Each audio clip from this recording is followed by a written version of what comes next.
तो ऐसी कौन सी हैबिट्स हैं जिन्हें हम अवॉइड कर सकते हैं या फिर जिन्हें हम इंक्लूड कर सकते हैं जिससे कि हम एक अच्छी ज़िंदगी जी सकें, सुधार ला सकें अपने जीवन में?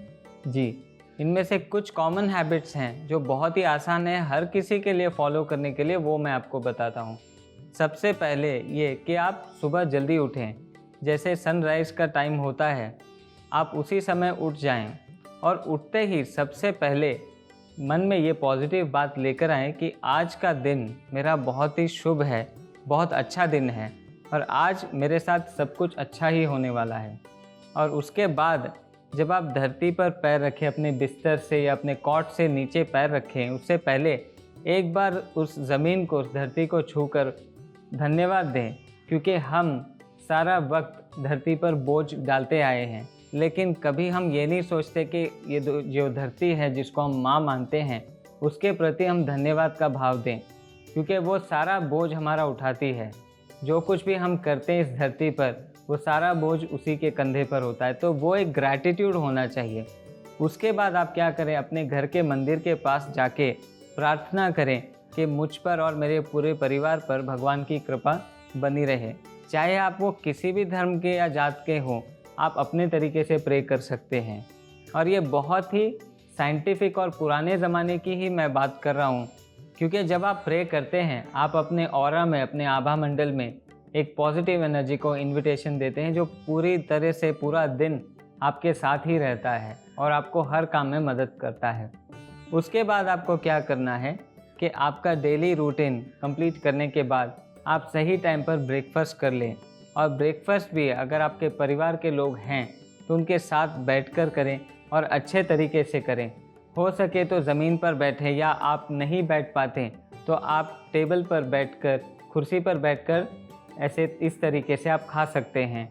लेकिन एक बात का ध्यान रखें, जब आप खाएं तो खुशी से खाएं, क्योंकि जो भी खाना आप खाते हैं अगर आप उसको एंजॉय करते हैं अच्छे तरीके से तो वो आपको डाइजेस्ट भी होता है। बहुत बार देखा गया कि लोग जब खाते हैं तो वो खाना तो खा रहे होते हैं, लेकिन उनको ये भी नहीं पता कि खाने का स्वाद क्या है। इसकी वजह यह है कि उनकी सोच कहीं और होती है। जी, बहुत बार ऐसा देखा गया है कि वो बहुत डिस्ट्रैक्टेड होते हैं, ऐसा बहुत कॉमन हो गया है आजकल। जी, तो इसका एक सिंपल सा तरीका है कि आप अवेयरनेस में आएँ कि जब आप खाने बैठें तो आपका पूरा ध्यान खाने की तरफ लेकर आएँ। आपका ध्यान परिवार के साथ जो आप बैठे हैं उन सब की तरफ लेकर आएँ। आप खाने को एंजॉय करें, उसकी टेस्ट को अच्छे से फील करें, और ऐसे तरीके से आपको हेल्दी ब्रेकफास्ट भी बन जाएगा, क्योंकि जब हम खाने को भी एक्नॉलेज करते हैं तो उसकी जो न्यूट्रिशनल वैल्यू है वो हमारे बॉडी में एब्जॉर्ब होती है। उसके बाद आप जब ऑफिस जाएं या अपने बिजनेस करने के लिए बाहर निकलें तो आपका पूरा फोकस वहीं पर रहे, और यही पॉजिटिव सोच लेकर जाएं कि आज मैं जिस काम के लिए जा रहा हूं, आज मैं जिस मीटिंग के लिए जा रहा हूं, जिस क्लाइंट से मिलने जा रहा हूं, उनके साथ मेरा एक पॉजिटिव रिलेशन है, उसके साथ मेरा जो भी कॉन्वर्सेशन या डीलिंग हो वो पहले से ही अच्छा है। तो जब आप वहाँ एंटर करते हैं तो वो जो क्लाइंट है या जो भी व्यक्ति से आप मिल रहे हैं, उसका रिएक्शन आपकी तरफ बहुत पॉजिटिव होने लग जाता है और आपका काम सक्सेसफुल होता है, आपको एक नई होप मिलती है। जी, जैसा कि आपने कहा, खाने पर हमें ध्यान देना चाहिए, स्पेशली जब खाना खाएं तब मोबाइल में बात नहीं करनी चाहिए।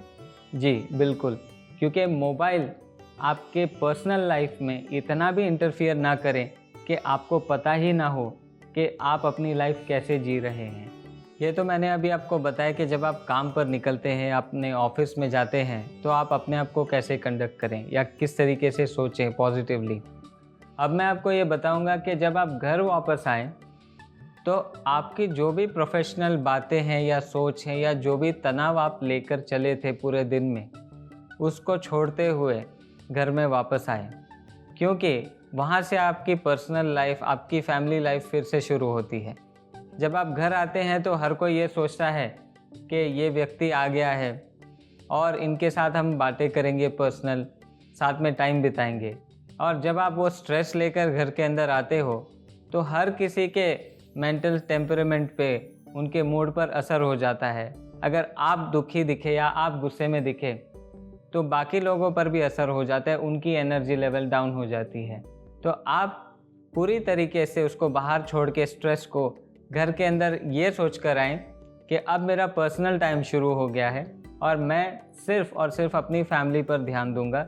और जो भी आप बातें करना चाहें, एक ऐसा टाइम फिक्स कीजिए घर में कि सभी लोग इकट्ठा बैठें, चाहे कोई वो अच्छी बात हो, हंसी मजाक वाली बात हो, या चाहे फिर वो फैमिली की कुछ इम्पॉर्टेंट बातें हों, डिसीजन मेकिंग हो, ये इकट्ठा बैठकर बातें करें। उसमें आप बच्चों को भी इन्वॉल्व करें।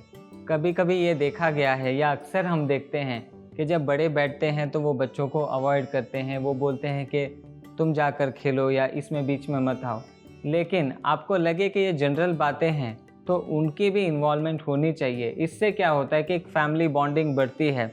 और ये वास्तु का एक सबसे इम्पॉर्टेंट हिस्सा है कि लोग इकट्ठा रहें, कि जब वो पढ़ाई करें तो वो इस तरीके से पढ़ाई करें कि उनकी पीठ सीधी हो, वो टेबल पर बैठें, वो एक ऐसी जगह बैठें जहां उनके बैक को एक प्रॉपर सपोर्ट मिलती हो। और वो जब पढ़ाई करने बैठें तो पूरी तरीके से फोकस करें उतनी देर तक जब तक वो पढ़ाई कर रहे हैं। बीच में मोबाइल फ़ोन्स और उनके जो भी इलेक्ट्रॉनिक गैजेट्स हैं उसको थोड़ी देर दूर रख दें। तो ये काम पेरेंट्स भी कर सकते हैं। तो जब इन बातों पर ध्यान जाएगा तो बच्चों की पढ़ाई भी अच्छी होगी, उनका एक मेंटल डेवलपमेंट होगा। और साथ ही बहुत इम्पॉर्टेंट बात यह है कि कभी भी लेट कर, सोफ़ा पर लेट कर या बिस्तर पर लेट कर पढ़ाई ना करें। इससे सिर्फ नींद आएगी और आपको पढ़ाई में कुछ भी फ़ायदा नहीं होगा। कोई भी सब्जेक्ट आप पढ़ते हैं तो उसमें लेट कर नहीं पढ़ा जाता, सिर्फ कॉमिक्स या नॉवेल्स ही ऐसे पढ़े जाते हैं। तो इस बात का ध्यान रखें कि सीधे बैठकर ही पढ़ाई करें और बहुत रिलैक्स तरीके से पढ़ाई करें। और सबसे इम्पॉर्टेंट बात यह है कि रात को बहुत ज़्यादा हैवी ना खाएं, और जब आप खाएं उसके बाद थोड़ी देर टहलने को जाएं, वॉकिंग करें और उसके बाद सो जाएं, ताकि आपका अगला दिन बहुत जल्दी शुरू हो। और इस तरीके से आपकी जो हैबिट्स है वो अपने आप एक सीक्वेंस में आ जाएगी। पहले ठीक नहीं भी थी तो बैलेंस हो जाएगा और आप देखेंगे कि आपका वास्तु, आपका बॉडी, आपका माइंड सभी कुछ बैलेंस में आ जाएगा। और आपको लगेगा कि अब मेरे जीवन में प्रॉब्लम्स बहुत कम हो चुकी है और हैप्पीनेस बहुत ज़्यादा बढ़ गई है। सिर्फ शिमारू एस्ट्रो पर अब वेब, मोबाइल और टीवी पर उपलब्ध।